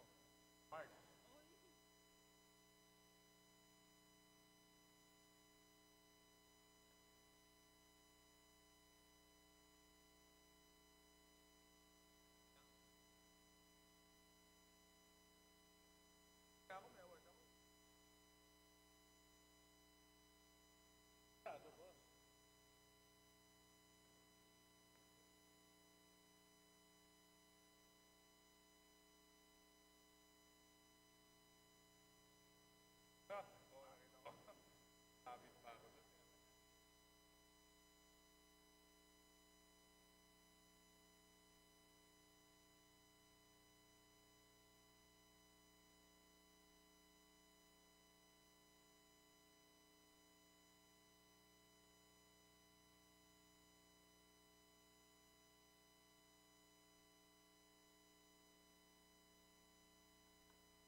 Session resumes. Majority Leader. Mr. Speaker, I move to designate the following members of the Conference Committee on the disagreeing provisions of House Bill Number 6 and Senate Bill Number 2699, promoting open access in data transmission and providing additional powers to the National Telecommunications Commission, namely Representative Tobias Janco, Representative Fernando Cabredo, Representative Brian Revilla, Representative Arnan Panaligan, and Representative Harris Christopher M. Onchuan. There is a motion to designate the aforementioned members to the said conference committee. Is there any objection? The chair hears none. The motion is approved. Majority Leader. Mr. Speaker, the Senate passed with amendments House Bill Number 9988, establishing a regular campus of the Don Honorio Ventura State University in the city of San Fernando, province of Pampanga. We have been informed that the Committee on Higher and Technical Education, sponsor of the aforementioned House Bill, as well as the authors, has no objections to the amendments of the Senate to the said measure. In accordance with our rules, I move to concur with the Senate amendments to House Bill number 9988. There is a motion to concur with the Senate amendments to House Bill number 9988. Is there any objection? Chair hears none. The motion is approved. Majority Leader. Mr. Speaker, we are in receipt of the Conference Committee report on the disagreeing provisions of House Bill number 9277 and Senate Bill number 2865, instituting reforms to enhance the efficiency and dynamism of the Philippine capital markets. Mr. Speaker, in accordance with our rules, I move to ratify the said Conference Committee report. There is a motion to ratify the said Conference Committee report. All those in favor of the Conference Committee report, please say aye. Those opposed, please say nay. The ayes have it. The said Conference Committee report is ratified. Majority Leader. Mr. Speaker, I move to designate Representative Johnny T. Pimentel as additional member to the Bicameral Conference Committee on the disagreeing provisions of House Bill number 8937 and Senate Bill number 2826, enhancing the fiscal regime for the mining industry. Is there any objection? The chair hears none. The aforementioned member is designated as designated as a member to the designated Bicameral Conference Committee. Majority Leader. I move for the suspension of the session. Session suspended.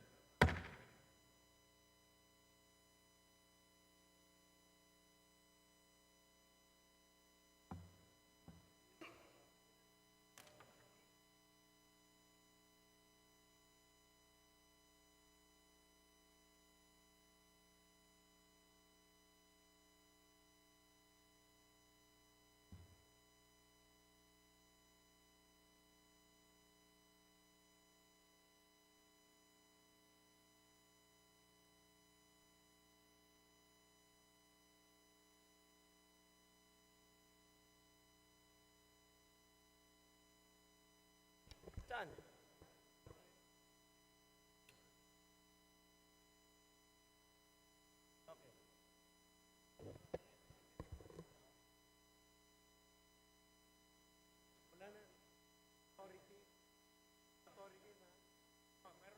Hearings, ano pa?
Session resumed.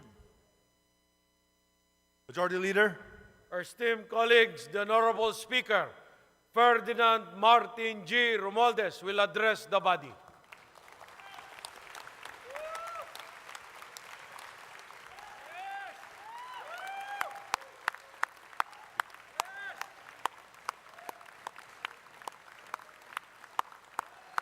Thank you. Thank you all. Please take your seats.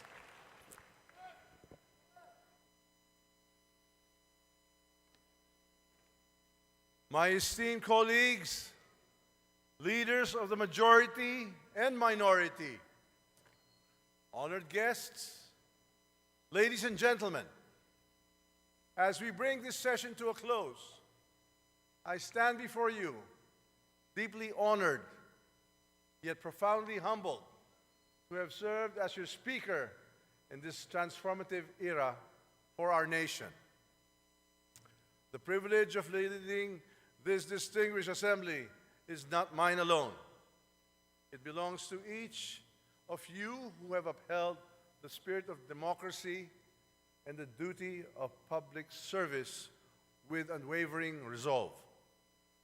From the outset of the 19th Congress, we committed ourselves to a singular purpose: to be the vanguard of progress, the custodians of justice, and the architects of a future where every Filipino, regardless of station, has access to opportunity, security, and dignity.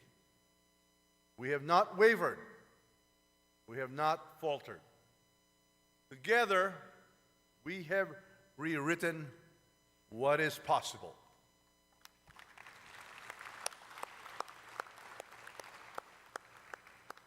This chamber has been a crucible of ideas and actions, where principled debates gave birth to policies that strengthened our institutions, empowered our people, and fortified our economy.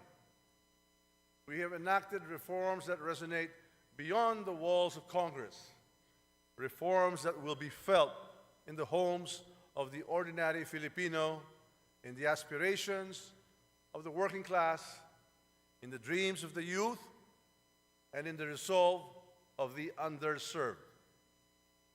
Isinulong natin ang interes ng sambayanan, lumaban sa mga puwersa ng kadiliman, hindi umatras sa kampon ng kasamaan. Ours is a Congress that does not shy away from its responsibility to our people. We are not here to protect the powerful. We are here to serve the people, to stand for what is just, and to ensure that no one is beyond the reach of the law.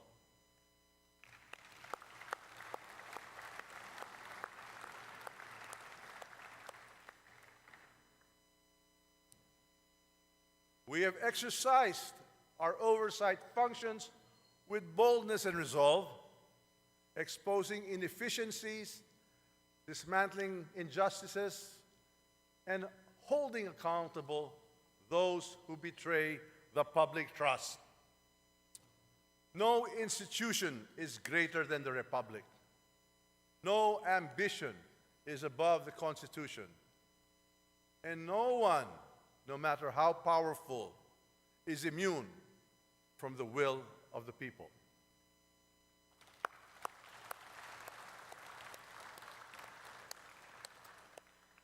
In these hallowed halls, we did not turn a blind eye.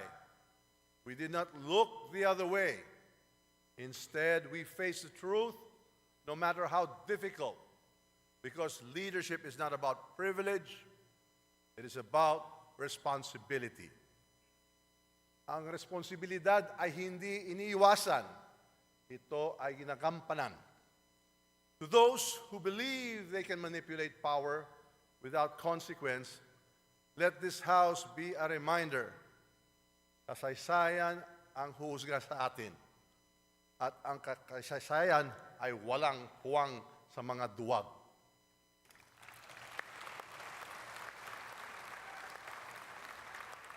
Ang Kongreso ito ay hindi magpapagamit sa alinmang interes maliban sa interes ng sambayanan.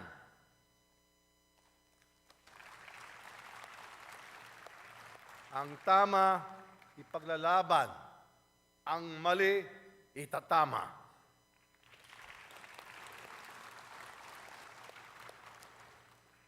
The numbers tell part of our story. 75 national laws, 112 local laws. 30 of these were LIDAC priority measures.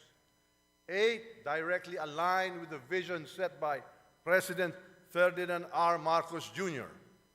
But beyond statistics, our true legacy is measured in lives uplifted, in livelihoods secured, in futures brightened by the work we do in these halls.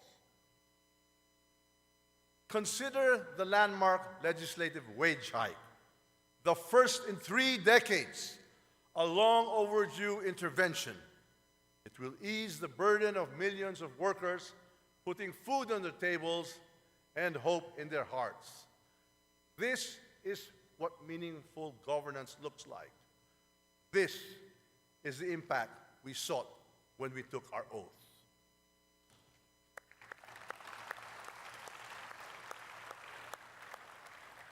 Yet, for all that we have accomplished, our task remains unfinished. As the 19th Congress nears its conclusion, let it be clear, our commitment does not wane with time. It strengthens, it sharpens. Marami na tayong nagawa, pero hindi pa tapos ang ating misyon.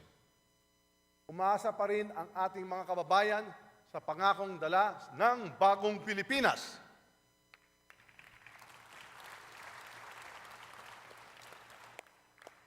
Ahead lies another democratic exercise, the 2025 elections, a moment when the will of the people once again takes center stage.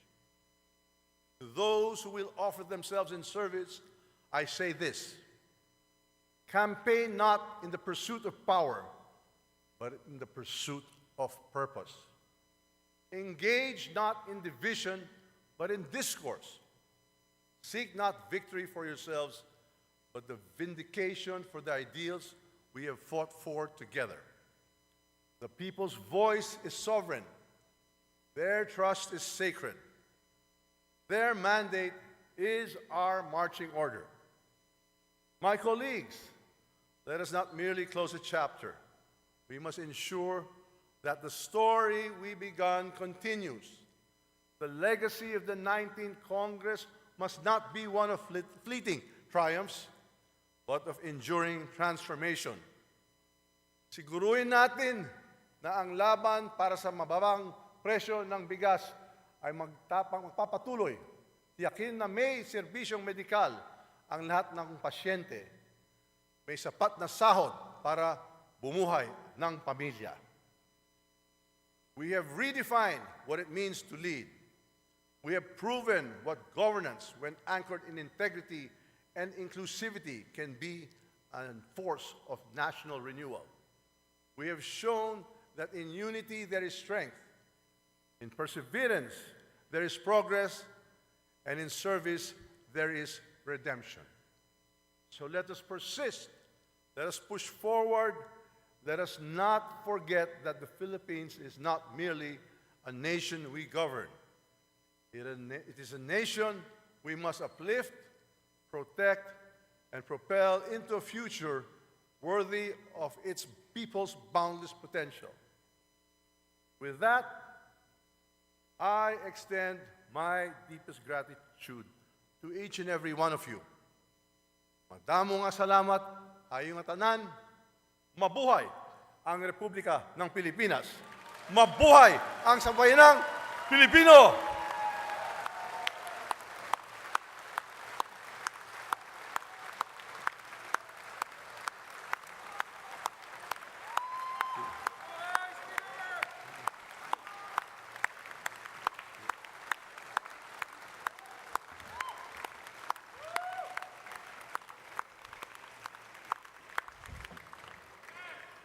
Mr. Majority Leader.